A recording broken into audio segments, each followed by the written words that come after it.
नमस्कार दोस्तों, स्वागत है आप सभी लोगों का। और आज इस वीडियो में हम बात करेंगे HbA1c ब्लड टेस्ट के बारे में। इस वीडियो में हम समझेंगे कि HbA1c टेस्ट क्या होता है, ये टेस्ट क्यों किया जाता है, HbA1c टेस्ट हमें कब करवाना चाहिए, इसकी एक नॉर्मल रेंज क्या होती है। पूरी नॉलेज इस वीडियो में आपको HbA1c टेस्ट के बारे में मिलने वाली है। तो चलिए वीडियो को हम शुरू करते हैं। सबसे पहले हम समझते हैं कि भाई HbA1c टेस्ट होता क्या है। तो देखिए, HbA1c का पूरा नाम है ग्लाइकोसाइलेटेड हीमोग्लोबिन टेस्ट, मतलब कि इसको हम ग्लाइकोसेट हीमोग्लोबिन टेस्ट भी कहते हैं। अब आपको मन में कन्फ्यूजन आया होगा कि ये ग्लाइकोसाइलेट हीमोग्लोबिन क्या होता है। तो देखिए, हमारे ब्लड में जो सेल्स होती है उसे हम RBC कहते हैं, ठीक है। और RBC में एक प्रोटीन कंपाउंड होता है जिसे हम कहते हैं हीमोग्लोबिन, जो कि हर व्यक्ति के RBC में होता है। देखिए, हीमोग्लोबिन और हमारे ब्लड में ग्लूकोज भी होता है। जब ग्लूकोज इस हीमोग्लोबिन के साथ में अटैच हो जाता है तो उसे हम कहते हैं ग्लाइकोसाइलेटेड हीमोग्लोबिन। ओके, तो ये टेस्ट क्यों किया जाता है? देखिए, ये टेस्ट डायबिटीज को पता करने के लिए किया जाता है। हीमोग्लोबिन जो टेस्ट है HbA1c टेस्ट, जो कि पिछले 3 महीने के मतलब कि 90 दिन की आपकी ऑन एन एवरेज आपके ब्लड में शुगर लेवल कितना रहा, वो ये टेस्ट बताता है। देखिए, ये टेस्ट क्यों करते हैं? तो देखिए, ये टेस्ट 2-3 वजह से करते हैं। सबसे जो पहला इसका जो कारण है वो है, अगर कोई पेशेंट जो कि अभी उसको डायबिटीज नहीं है लेकिन उसको डायबिटीज के कुछ सिम्टम्स आ रहे हैं, तो डायबिटीज को कंफर्म पता करने के लिए डॉक्टर उन्हें HbA1c टेस्ट करने की सलाह देते हैं। क्योंकि सलाह देते हैं, देखिए, ये जो HbA1c जो टेस्ट है वो आपके पिछले 90 दिनों के ब्लड ग्लूकोज लेवल का पता करता है, जो कि आप नॉर्मल ग्लूकोमीटर से करते हैं। उसमें आपको ओनली फॉर उसी समय का आपका ब्लड शुगर लेवल कितना है वही पता चलता है, लेकिन आपको पिछले घंटे का या पिछले दिन का ब्लड शुगर लेवल कितना था वो इस टेस्ट से पता नहीं चलता है। तो पिछले 90 दिनों का आपका औसतन ब्लड शुगर लेवल पता करने के लिए डॉक्टर आपको HbA1c टेस्ट करवाने की सलाह देते हैं। और इसी टेस्ट से हम कंफर्म पता कर सकते हैं कि भाई पेशेंट को डायबिटीज है या नहीं। 3 तरह के पेशेंट होते हैं। सबसे जो पहला पेशेंट होता है वो है नॉर्मल, जिसको कोई प्रकार की डायबिटीज नहीं है। सेकंड जो पेशेंट होते हैं वो है प्री डायबिटिक, मतलब कि उनको डायबिटीज होने की रिस्क पर है, वो बॉर्डर लाइन पर है। मतलब कि अगर उन्होंने अपनी लाइफ स्टाइल को चेंज नहीं किया, खान पान को उन्होंने चेंज नहीं किया, तो उनको फ्यूचर में डायबिटीज होने की पूरी संभावना रहती है। और एक होता है डायबिटीज पेशेंट, जिनको ऑलरेडी उनको डायबिटीज है, उनको इंसुलिन चल रहा है या एंटी डायबिटिक कोई मेडिकेशन चल रही है।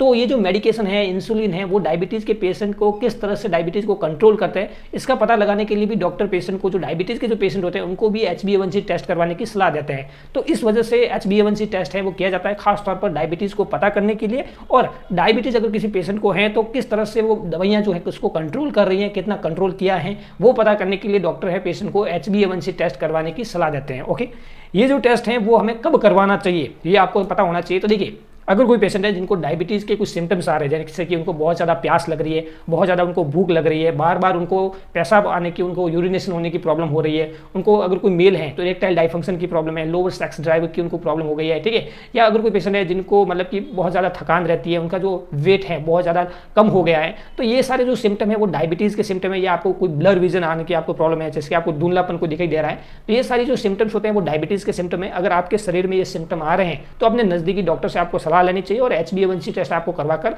पता लगाना चाहिए कि आपका औसतन ब्लड शुगर लेवल कितना है और कितना 3 महीनों में कितना रहा है। ये टेस्ट के द्वारा आप पता कर सकते हैं। ओके, अब हम बात करते हैं कि भाई ये जो HbA1c जो टेस्ट है वो कैसे 3 महीनों के ब्लड शुगर का पता लगाता है। तो देखिए, मैं आपको थोड़ा सा समझा देता हूँ। हमारे पहले भी मैंने आपको समझाया कि हमारे जो ब्लड में RBC होती है और RBC में हीमोग्लोबिन होता है। ओके, और हमारे ब्लड में ग्लूकोज भी होता है, जो कि आप सभी लोग जानते हैं।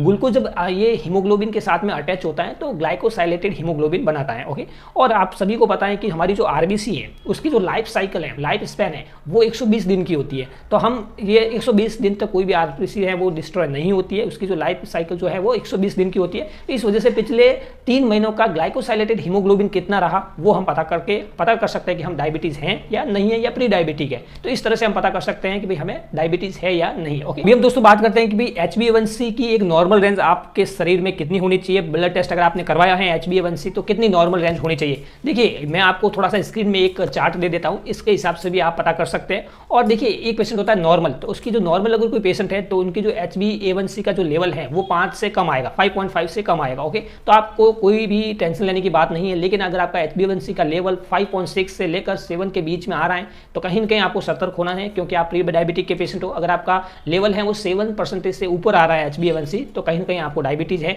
तो आपने नजदीकी डॉक्टर से जरूर आपको सलाह लेनी चाहिए। अगर आप डेसीलीटर में, मिलीग्राम पर DL में अगर आप समझना चाहते हो तो स्क्रीन में आपको एक चार्ट मिल रहा होगा, तो इससे आप पता कर सकते हैं कि अगर आपका HbA1c का लेवल अगर 4 आ रहा है, 4% आ रहा है, तो पिछले 90 दिनों तक आपका जो ब्लड शुगर जो लेवल है वो 50 तक रहा है। ओके, अगर आपका जो लेवल है वो 5% आ रहा है HbA1c का, तो आपके पिछले 90 दिनों तक का जो लेवल है वो 80 मिलीग्राम पर DL के बीच में रहा है। ठीक है, अगर आपका लेवल अगर 6 आ रहा है तो आपको पिछले 90 दिनों तक का आपका जो ब्लड शुगर लेवल है वो 115 मिलीग्राम पर DL है।